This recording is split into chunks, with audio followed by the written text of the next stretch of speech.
ਮੀਆਂ ਮੁਹੰਮਦ ਬਖਸ਼ਾ ਫਰਮਾਉਂਦੇ ਨੇ ਦੀਆਂ ਲਈ ਪਰਦੇਸ ਵੇ ਬਾਬਲ ਤੇ ਪੁੱਤਰਾਂ ਲਈ ਜਾਗੀਰਾ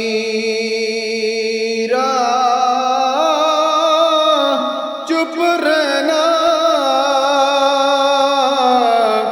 ਤੇ ਕੁਝ ਨਾ ਕਹਿਣਾ